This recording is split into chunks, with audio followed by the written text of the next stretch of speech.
Episode 7. Day and Night at the Station. Celebrations, Tragedies, and Ironies.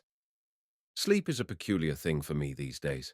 I snatch it in fragments between trains, an hour or two before dawn, a short nap under the afternoon sun, and if I'm lucky, a few hours at night before the midnight express thunders in. Thirupalur Station is a place of perpetual motion, a stage where each act is dictated by the train schedule. Over the decades, I've grown to see how this rhythm shapes the lives of everyone who passes through, myself included.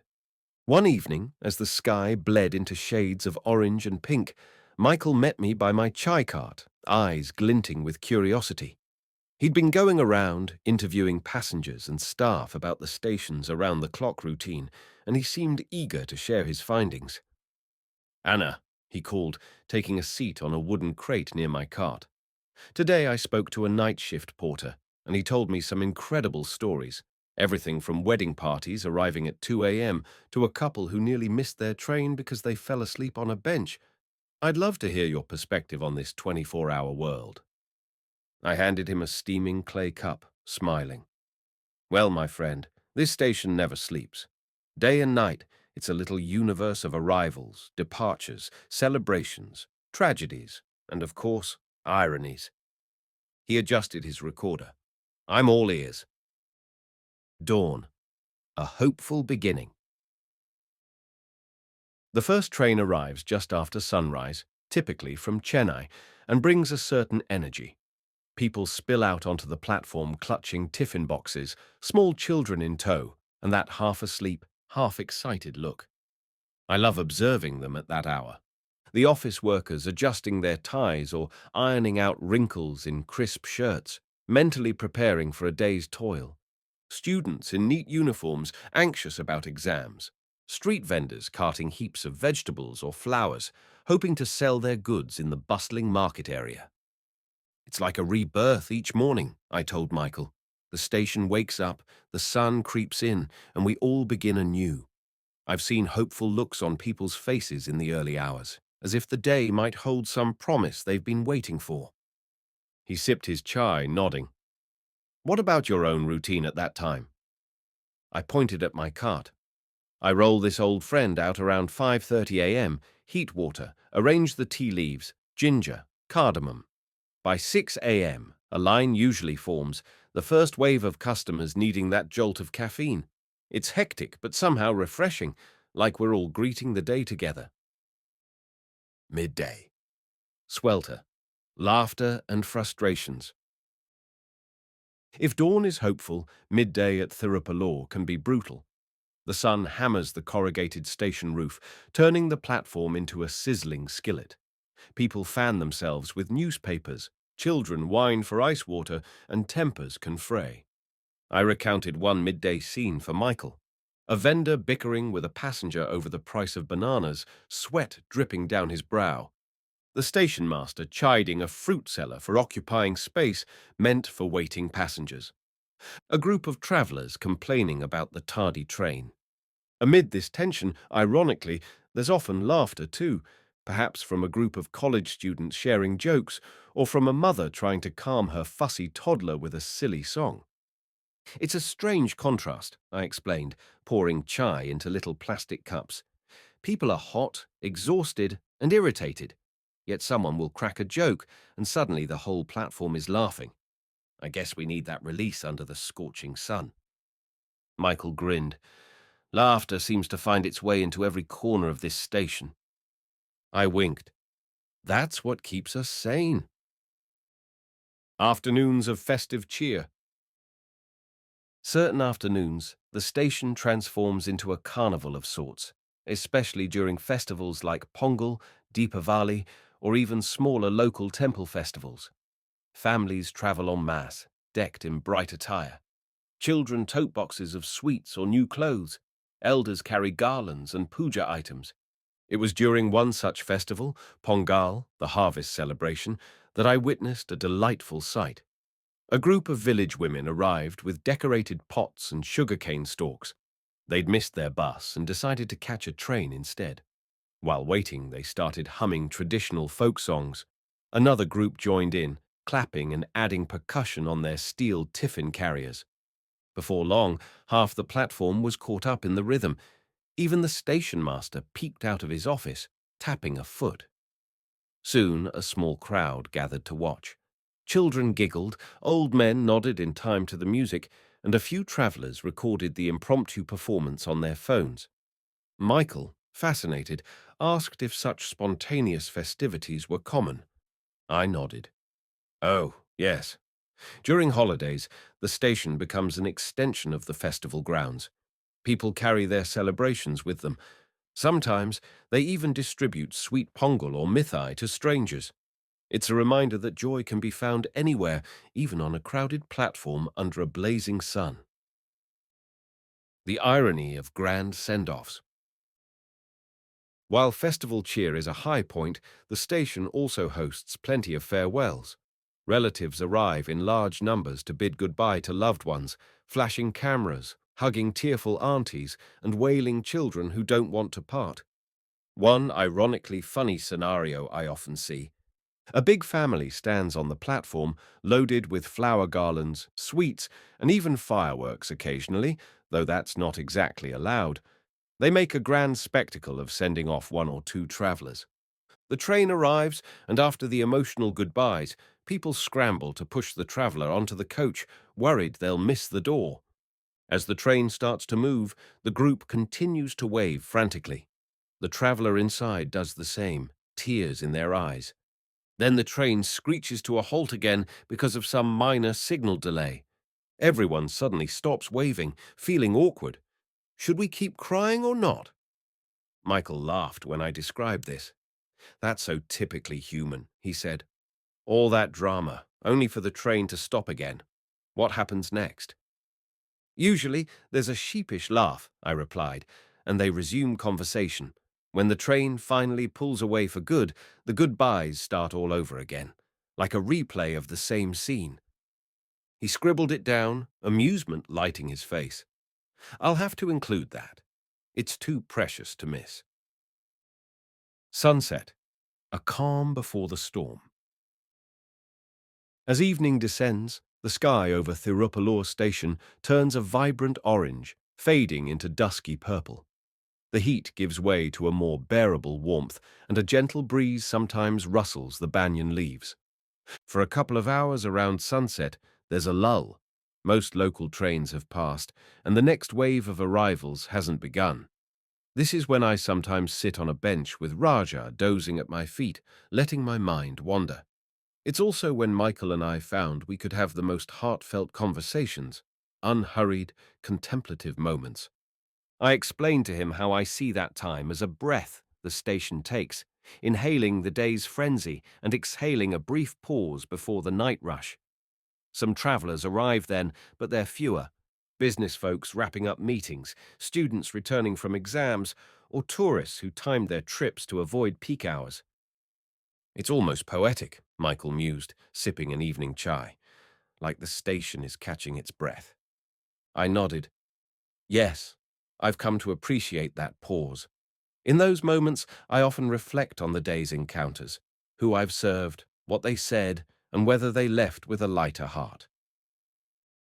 Nightfall festivities, weddings on wheels. Night brings its own drama to the station, especially when wedding parties travel by train. It's not uncommon to see an entire entourage, bride and groom in glittering attire, relatives in ornate saris, everyone bustling with excitement. They carry drums and sometimes even portable stereo systems, turning the platform into a mini wedding venue. I recalled a time a newlywed couple stepped onto the platform at nearly midnight. The groom wore a dazzling sherwani. The bride's lehenga shimmered under the station lights. They were surrounded by a gaggle of family members shouting, "Hurry! The train won't wait!" Drummers pounded out a celebratory rhythm that echoed off the concrete walls. A few onlookers joined in, clapping and whooping. Even the station master tried to scold them for causing a disturbance, but he ended up smiling at the sheer exuberance of it all. Michael found this fascinating. Travelling for a wedding. How typical is that? He asked. Quite common, I said. In India, families are often scattered across regions. Trains become the great connector for big events. And so, the station witnesses these bursts of festivity at odd hours, like an unscheduled carnival. Tragedies in the shadows. But for all the celebration, the station also becomes a backdrop for tragedy. I've seen families weeping for loved ones lost, policemen escorting unclaimed bodies, or tearful farewells for someone departing for a funeral in another city. One midnight, I recall a small group huddled on the bench, faces etched with grief. They were transporting a casket in the luggage compartment, bringing a relative's remains back to the ancestral village for final rites. The station was eerily quiet, the overhead lights casting stark shadows. I saw them clinging to each other for comfort, tears glistening in the harsh glow. It was a somber scene, I told Michael, my voice subdued. I offered them chai, hoping to provide at least a small warmth in that moment of profound sorrow. They barely spoke, just nodded in gratitude. Michael's expression mirrored the heaviness of that recollection. It must be hard, witnessing such pain. I sighed. It is. But that's life at a station. Birth, love, loss, everything passes through here. We're like a mirror that reflects every facet of human existence. The irony of delays. Late-night trains are notorious for delays, sometimes an hour, sometimes more. When travelers are exhausted from a long day, these delays can stir tempers or, conversely, lead to humorous camaraderie. I recounted one incident when a late-night express arrived 3 hours behind schedule. Furious passengers poured onto the platform, complaining to anyone who would listen. Station staff, the chai seller, me, even the stray dog, as if Raja could fix the trains. In an ironic twist, the moment the train was ready to depart, half of those grumbling passengers had drifted off to sleep in corners or on benches. The announcements blared, "Train number 12,631 is now departing." And suddenly chaos ensued. Drowsy travellers scrambled to collect their luggage, children started crying, and someone nearly forgot an elderly relative dozing by the waiting room door. Michael laughed heartily at that. It's almost like a comedic play. Everyone is furious at the delay, but then they themselves aren't ready when the train finally arrives. I grinned. Exactly. The station has a sense of humour all its own. It keeps us humble. The Midnight Express and life at the edge. Around midnight, the station takes on a different aura. The lights seem brighter against the darkness, the insects buzz louder, and the few souls on the platform carry a special kind of weariness or determination. Some are workers returning from late shifts, longing for their beds. Others are travelers heading to distant cities, often unsure if they'll find a seat to rest. Occasionally, a group of night owls, young friends or college students, arrives, chatter echoing in the quiet. And of course, there are those who have nowhere else to go, hoping to spend the night on a station bench because it's safer than the streets. Have you ever felt unsafe here at night? Michael asked one evening as we watched the Midnight Express pull in. I considered the question. Not really, despite the darkness. Thirupalur station has its share of petty crimes. Pickpocketing, a stolen bag now and then. But overall, there's a sense of community watchfulness. People look out for one another, especially us regulars, and the station police do their rounds. I gestured to a uniformed constable who ambled by, nodding at me. We've known each other for years. He once caught a thief trying to snatch my money box. If there's trouble, we alert him or the station master. It's a small ecosystem. Everyone's part of the puzzle. Festivals of lights and realities of darkness. One Diwali night stands out in my memory, a perfect illustration of the station's dualities. Families arriving from various places converged here, the platform aglow with sparklers and the sound of distant firecrackers. Children squealed as they lit tiny diyas, lamps, under the not-so-approving gaze of station officials who worried about fire safety. In the midst of this celebration, a ragged man sat alone near the ticket counter, hunched over. He was new to the area, possibly homeless, and he watched the festivities with a haunted look. No one approached him. Everyone was busy with their own joys. After a while, I walked over, offered him a cup of chai and a small sweet. "Are you traveling somewhere, brother?" I asked gently. He shook his head, mumbling something about having lost his job and being cast out by family. His words were slurred, possibly from hunger or despair. I stayed with him for a few minutes, coaxing him to take sips of the hot tea. Meanwhile, the fireworks crackled in the background and children giggled with excitement. It was such a stark contrast, celebration and heartbreak occupying the same space, entirely different worlds colliding. After he finished the chai, a passenger who noticed our conversation quietly slipped me some money and whispered, "Give him some food. It's Diwali. No one should starve tonight." Michael, hearing this story, looked contemplative. That's exactly what I find so striking about India. Moments of profound disparity, but also these pockets of compassion. I nodded. Yes, it's the essence of this station, of this country. We see extremes side by side, and in that collision lies a chance for empathy. A dawn that feels like closure. In the early hours, around 4 or 5 a.m., the station transitions once more, this time from the long hush of night into the muted anticipation of a new day. Cleaners sweep away the debris of the previous day, discarded cups, ticket stubs, sweet wrappers. Vendors arrive sleepily, carting fresh supplies. Raja often chooses this moment to nap on the warm tracks, though I shoo him away if a train is due. The station master might be found wiping the sleep from his eyes, logging official entries in a big dusty register. And I'm usually boiling water for the first round of chai, readying myself for the next surge of travellers. "Does it ever get old, Anna?" Michael asked me once, watching me stoke the kerosene stove at dawn. Day in and day out, the same cycle. I smiled, shrugging. In one sense, it's the same. But in another, it's never the same, because every passenger brings a unique story, a different mood, a fresh possibility. That's why I can do this year after year. The station is alive with change, even within its routine. He nodded, jotting down a final note. I think I see it now. A microcosm, as you said. Day or night, tragedy or festival, it's all here. An ironic full circle.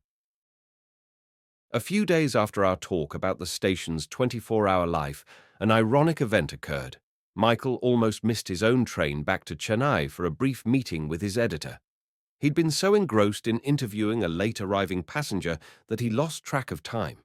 The whistle blew, and in a flash the train started to move. I laughed, seeing Michael sprint awkwardly with his backpack bouncing. I waved him on. "Run, Michael G., run!" He barely made it onto the moving train, turning back to give me a sheepish grin through the open doorway. That moment encapsulated everything about life at Thirupallur, unpredictable, comical, and just a little bit dramatic. When he returned a couple of days later, he confessed with a grin, "Anna, I got a taste of station irony firsthand." I clapped him on the shoulder. "Now you're a true Thirupallur traveller." Night's end and a fresh beginning.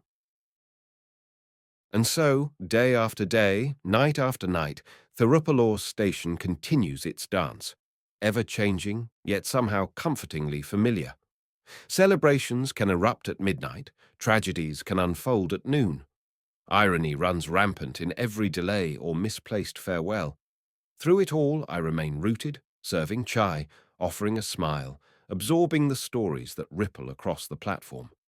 As I locked up my cart one night, gazing at the vacant tracks, I felt a deep sense of gratitude. Not everyone finds beauty in a place like this. An old station, chipped paint, battered benches, but I see it in the smallest gestures. A shared sweet during Diwali, a comforting word to a grieving passenger, a dog retrieving lost sandals, or an entire wedding party dancing to drum beats at 1 a.m. In that fleeting silence, I closed my eyes, imagining the next wave of travellers who would soon populate the station with their dreams, sorrows, and laughter. And I, Gopal, the old Chai Walla, would be here, kettle at the ready, to greet them. After all, in a world of constant arrivals and departures, we need a steadfast presence, a place or a person that remains, bearing witness. That is my role, and I accept it wholeheartedly.